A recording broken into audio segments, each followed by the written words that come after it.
Pizza Ranch event, I believe, since the 2008 cycle. Yeah. So this is sort of a baptism in a way, and we're hoping that he always said he'll jump into the presidential race if the pool is full. I'm hoping that it's full, and I'm hoping he does a cannonball in it, is what I'm hoping. Because there's nothing this country needs more, is his moral clarity, his leadership, his communication to the everyday people and to all Americans. I introduce Governor Mike Huckabee. Thank you, Lori. Thank you. Thank you very much. I'm trying to figure out where's the best place I can get that I will not interrupt your flow of getting to and from the pizza. Right here, probably right here. Right here? Should we meet? All right. Here's where I'll go.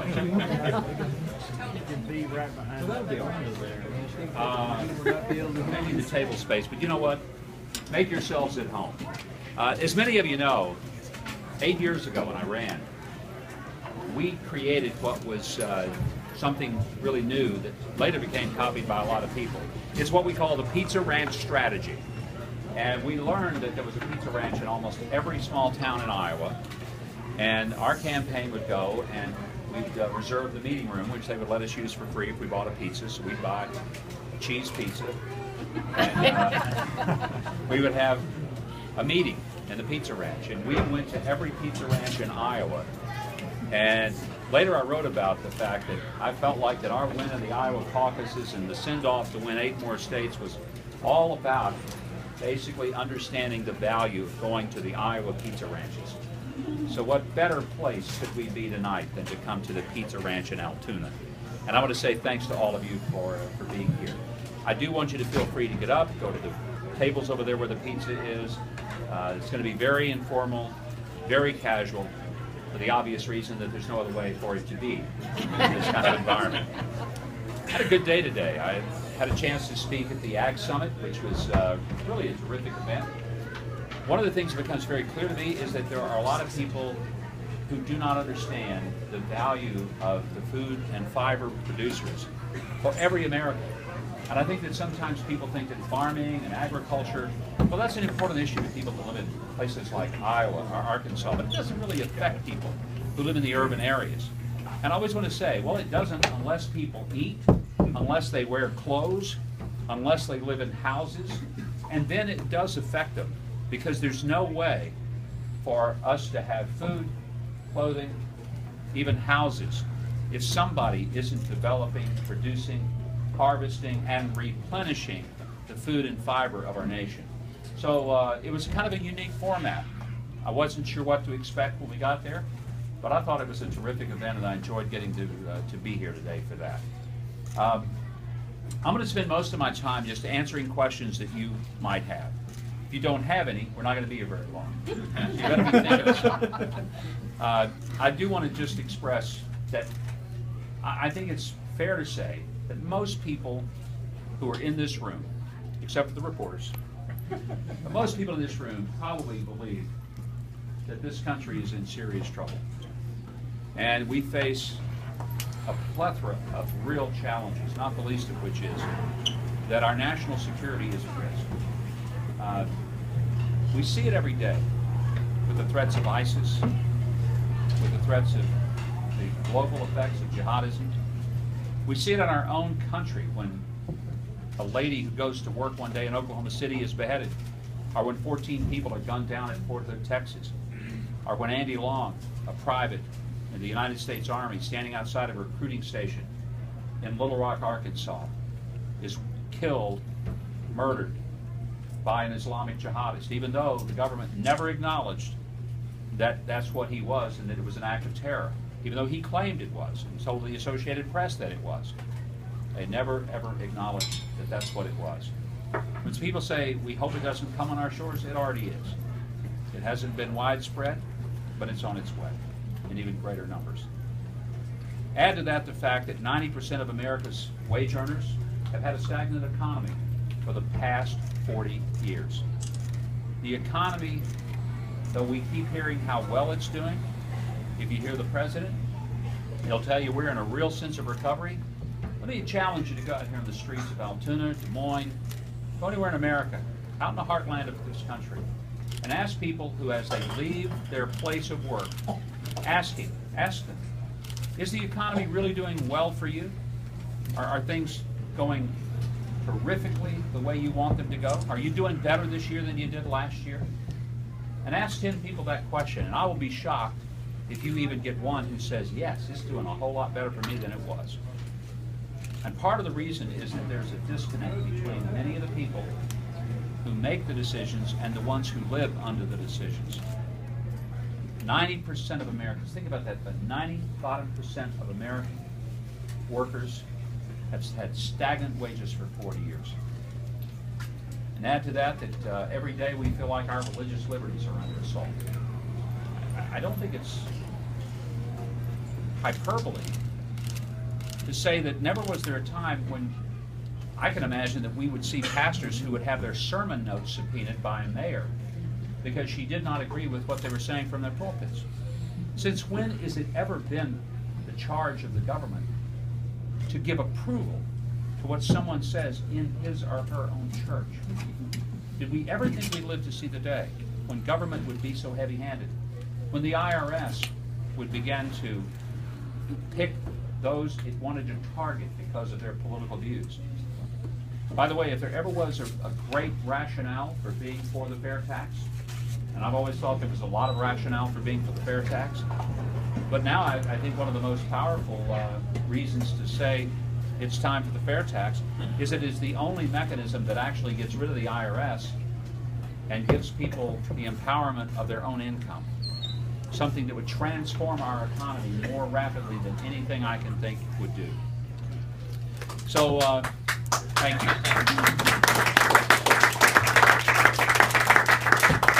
I started to say that is the sound of one hand clapping. Thank you for joining in. Most of you have a piece of pizza in both hands, and that's okay too. But anyway, I'm delighted to be back in Iowa. Over the next few weeks, I'll be making a final decision on launching a presidential campaign once again. And if that should happen, I really hope that you'll be with me at every pizza ranch in Iowa over the course of the next 18 months. Deal. Good. See, it's not hard to get people to want to come out to one of these. With that, I just want to open up for questions, and I'll just see your hand and acknowledge it, and we'll go from there. Let's start right back here. Yes, sir. Yeah, my name is Kevin. Thank you for coming out today. You bet, Kevin. We thank you for your views on not punishing immigrant youth who are already into our country. However, currently taxpayers subsidize CCA and GEO Group who detain children. What will you do to get private corporations out of the business of detaining immigrant children at a cost to U.S. taxpayers? I missed part of that question, Kevin. You said something about corporations detaining? Right, the private prison industry, Corrections Corporation of America. I see. Yeah. We had some experience with private corrections institutions in Arkansas. It was not under my administration, but I inherited it. We eventually ended that relationship because we found that we could operate them more efficiently and less expensively. It was a mutual agreement, it wasn't harsh. And do I understand the question is that a good thing for private corrections? Well, I meant like as president, what would you do in that situation? Oh, the president doesn't run state prisons for that matter. But if you're talking about at the federal level, would we contract out for the prison system? Is that the question? Yeah, through like private prison industry and how they're profiting from defying basic human rights to children.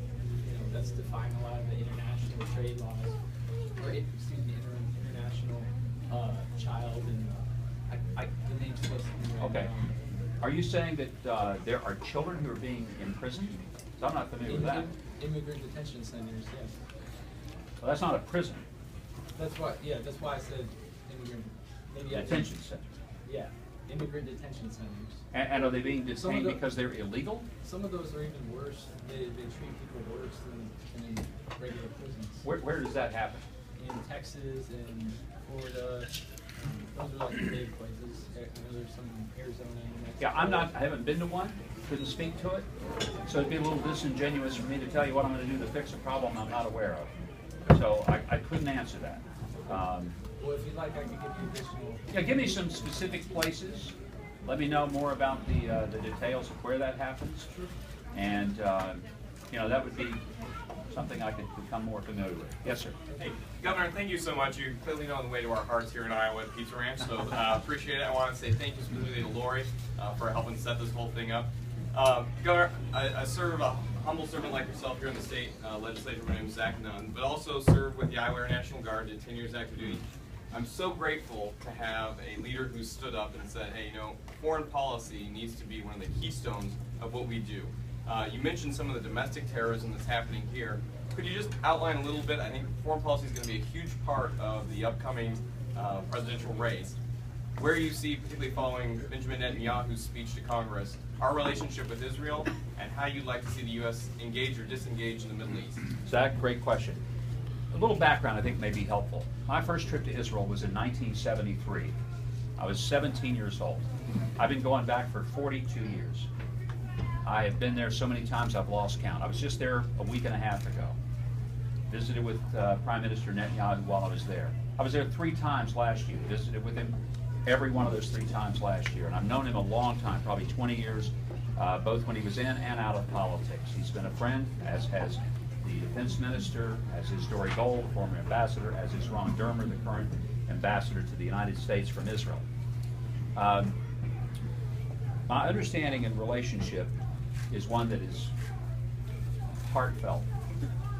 From the very first time I ever went there, I felt that there was something very unique and different about Israel than all the other countries in the Middle East. And I've been to pretty much all of it. Egypt, Jordan, Syria, Lebanon.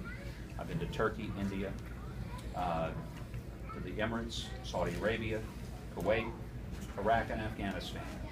So there's not too many pieces of the real estate of the Middle East that I haven't at least visited.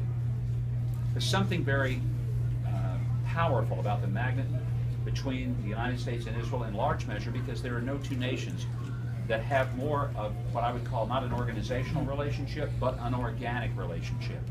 Both of our countries started by people who so valued freedom that they were willing to put their lives, their blood, and everything on the line to give their families an escape from tyranny, and who believed that their rights of religious liberty were the foundation of that, who practice real liberty and freedom, let their people elect their leaders.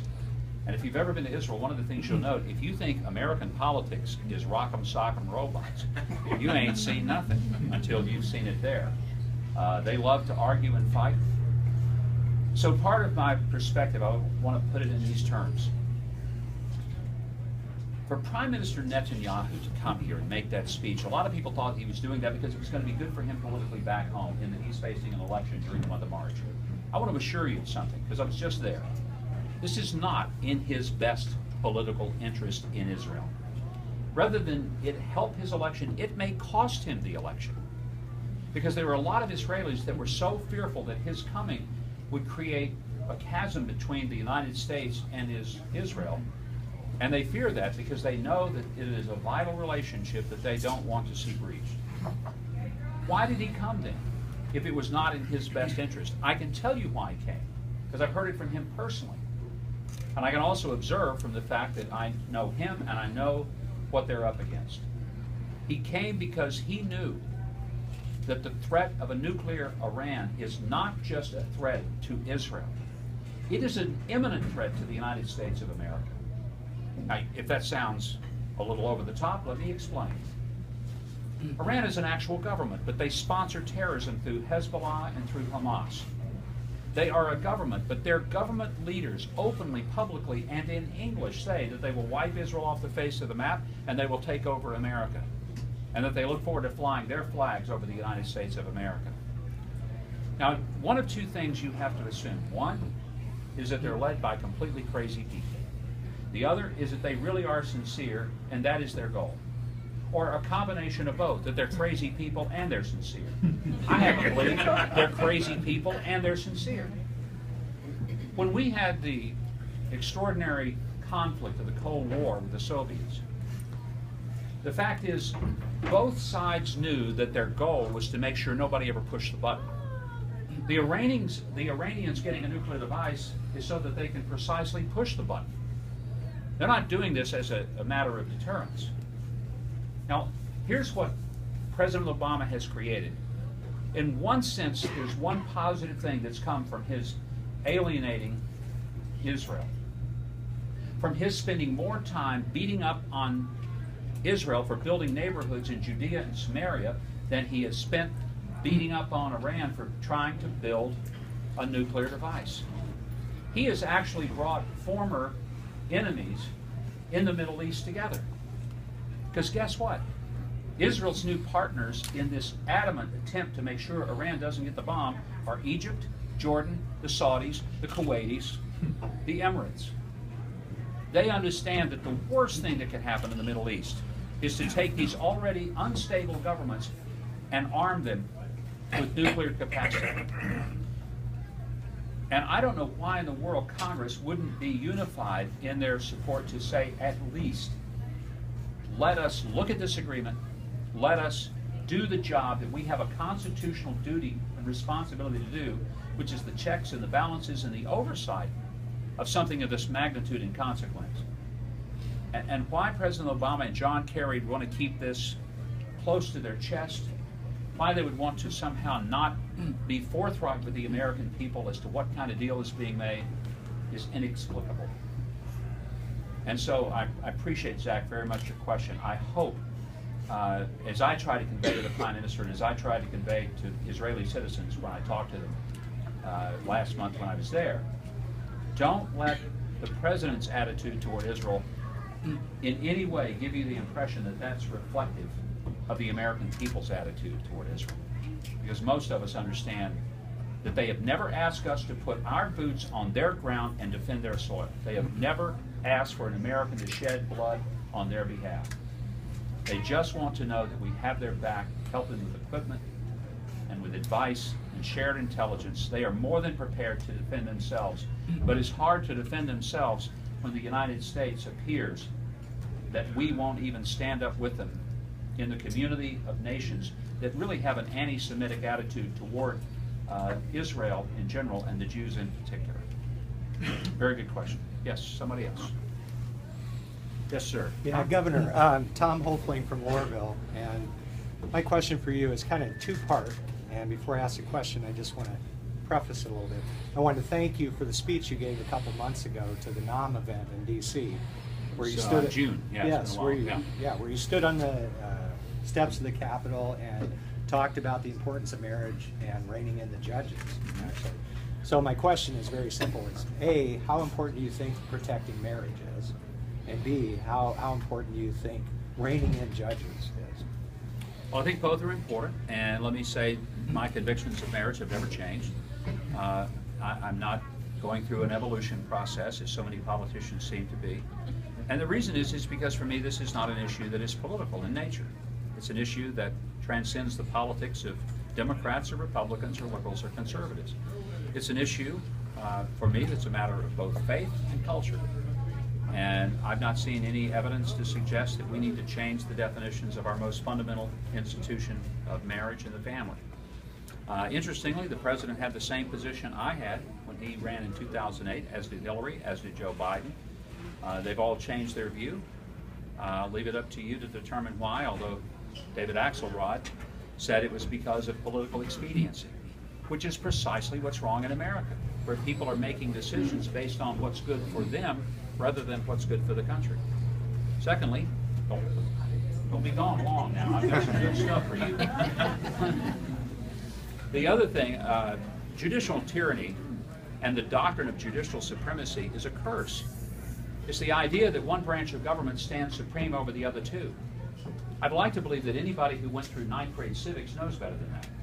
I'd like to think that anybody who even had a cursory reading of the Constitution recognized that the genius of our founders was that they believed that they would create, frankly, a rather complicated government, but one in which three branches of government all had equal power, and that way one couldn't override the other two, and that it would require the tedious, cumbersome, sometimes almost excruciatingly painful process of getting these branches of government to agree on something in order to make major changes in the law or in culture for that matter. The idea that the courts make a decision and that's the law is constitutionally ludicrous. Let me give an example from my experience as a governor. Supreme Court of our state ruled in the fall of 2002 that our educational funding system was both inadequate and inequitable. Now, I had many Supreme Court decisions in the court of 10.5 years. This is just one that was a rather significant one. I'm the executive branch. There are 135 members of the legislative branch. When the Supreme Court comes out with a decision, it's my duty and responsibility, as it is that of the legislature, to read the decision, read the opinion, and determine, do we agree with it? In the case of the school funding case, quite frankly, they were right. Our educational funding was inadequate, and it was inequitable. Now, even though the court had ruled, we did not send new checks out to school districts the following day. Why? Because nobody had passed enabling legislation, nobody had signed that legislation or agreed to enforce it who had the authority to do it. The courts couldn't do that. Courts couldn't create a law. They could only interpret one. We had a legislative session. It was a painful, long, brutal legislative session to come up with a funding formula. We finally came up with one. Wasn't ideal, wasn't exactly what I originally hoped for, but it was what we could come to in terms of consensus. They passed it, I signed it, and then and only then did the effect of the decision of the court have any effect, because up until then, all it was an opinion, a decision. The courts couldn't force me to write checks to school districts in a different amount. They did not have that authority. The Supreme Court is not the supreme branch, and it certainly isn't the supreme being. It is just the Supreme Court, the highest version of one branch of the three of government.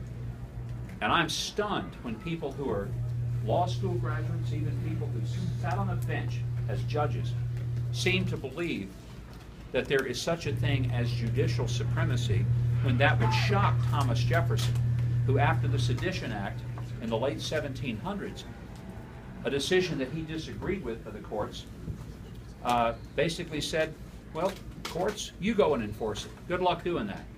Because he knew they didn't have the power to do it. Or when after the 1857 Dred Scott decision, Abraham Lincoln, who disagreed with it, didn't follow it, because he knew that to say that some people were only 3/5 of a human being was not anything he could defend. So I appreciate the question, and it's one I hope that people will fully engage and understand better, and that we won't succumb to this nonsense of judicial tyranny. Yes, sir. I have a question. My name is Gregory. What about getting corporations out of politics in Washington? Isn't it true that corporations basically govern what goes on in this country, the political process, the power that they have with their dollars? You know, to say corporations generally, corporations certainly participate politically. I would broaden it out. It's not just corporations per se, because that's too much of a generalization. And are they involved in politics? Yeah. Is some of it unholy? You better believe it. The problem, and I've spoken about this so often, is that there is a Washington to Wall Street axis of power in which the donor class feeds the political class, who then dances the tune of the donor class, who then demands of the donor class more funding for more tunes. And if it ever feels like that folks out here in the middle of America have been left out of the process, it's because people in the middle of America have been left out of the process. That's why it feels like that. Now here's the real challenge. Have you noticed that there's much difference between whether Democrats or Republicans are in charge of Washington? You don't notice much of a difference, right? You know why? Because the same donor class that are given to one are given to the other, and they're taking care of themselves. It's not just corporations. It's the broader sense of the donor class. Now, frankly, I hope there's going to be a pretty nice donor class to help me if I run for president. Certainly more than there was before. But I don't want it to be people who have an expectation that we will transfer what should be the foundation of our economy which is true capitalism, into something that it has become, which is crony capitalism, where the government ends up picking winners and losers in the marketplace. Now let me go back to the fair tax. The one way to stop this unholy collusion between the donor class and the political class, the one way to make it so that there is really a more equitable manner of power distribution, is to have the fair tax, in which the government is no longer writing specific tax policies to favor one entity and to punish another. You buy something, you pay the tax. You don't buy something, you don't pay the tax.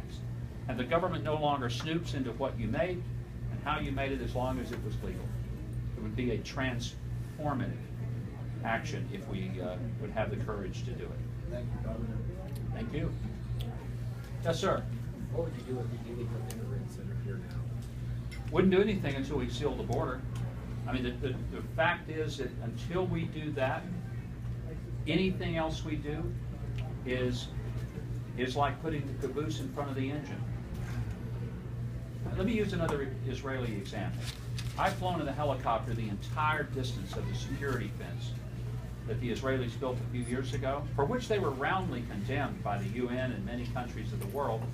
But prior to the construction of that security fence, there were between 1,000 and 1,100 terrorist acts of suicide bombing every year in Israel, mostly in the highly Jewish neighborhoods in Tel Aviv and Haifa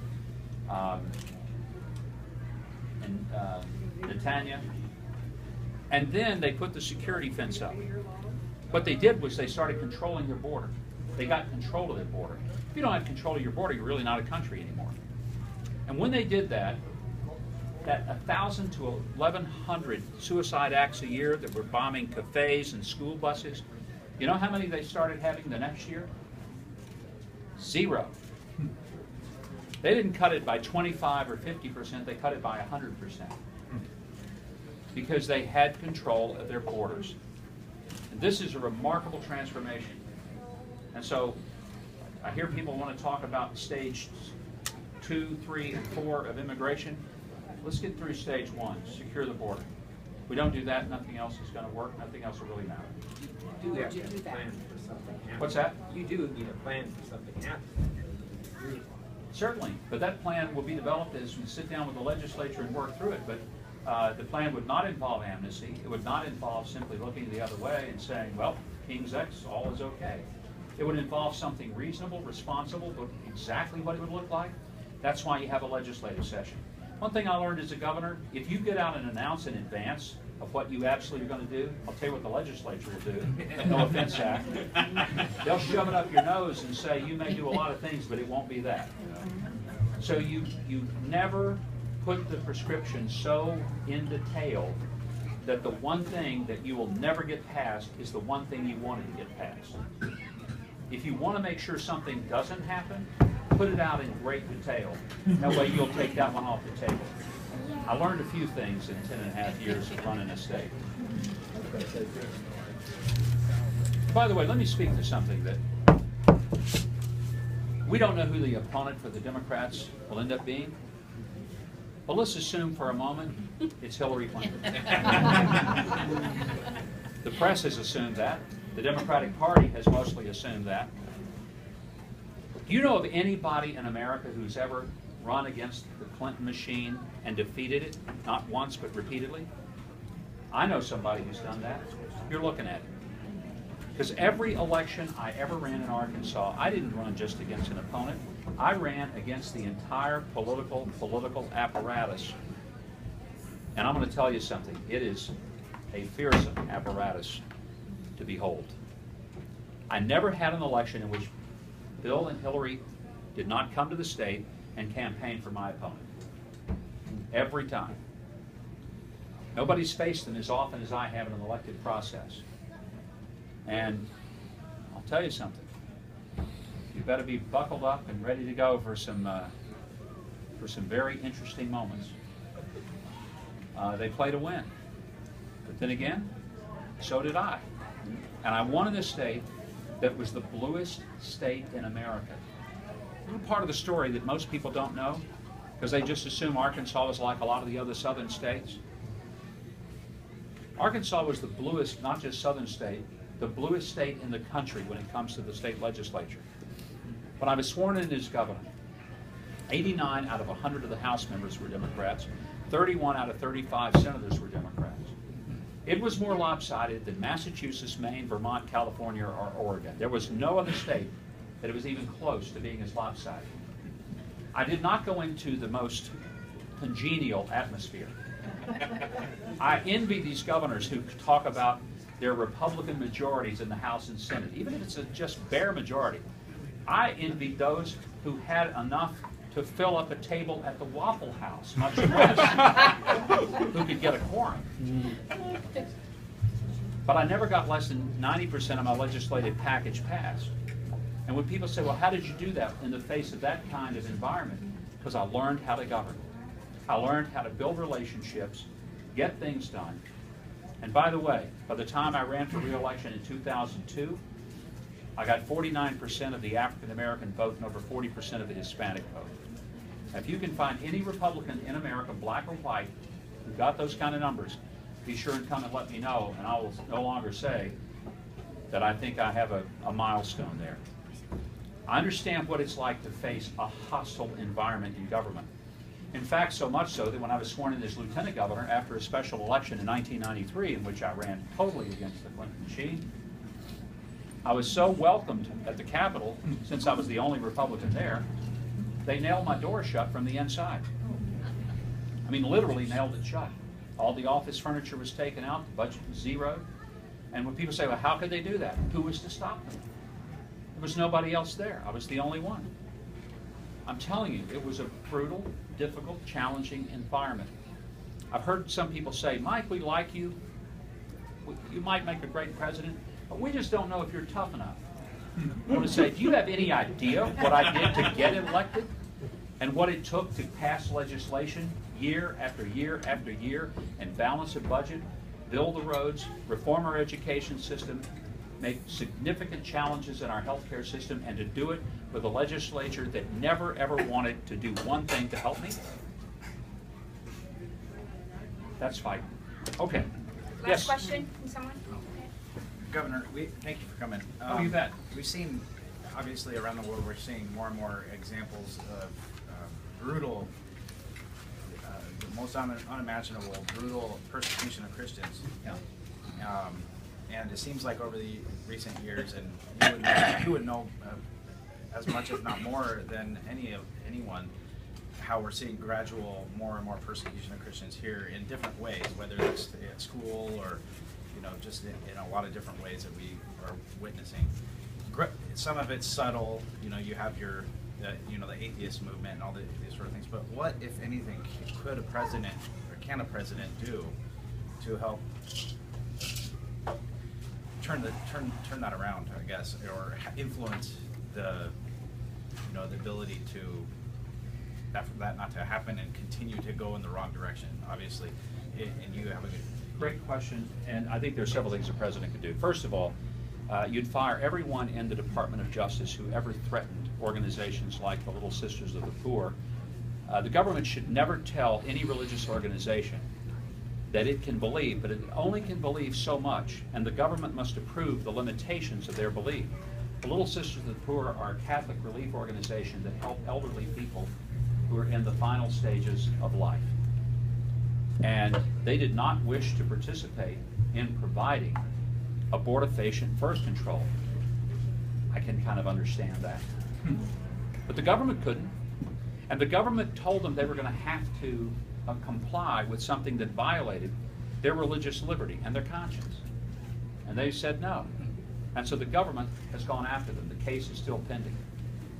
When the government says to the Green family, who own a privately held company, not a public company, a privately held company, Hobby Lobby, and Hobby Lobby provides excellent wages and benefits for their 13,000 employees, a very generous health package that covers 16 out of 20 different birth control medications, but not the 4 that would be abortifacient, that would essentially induce a chemical abortion.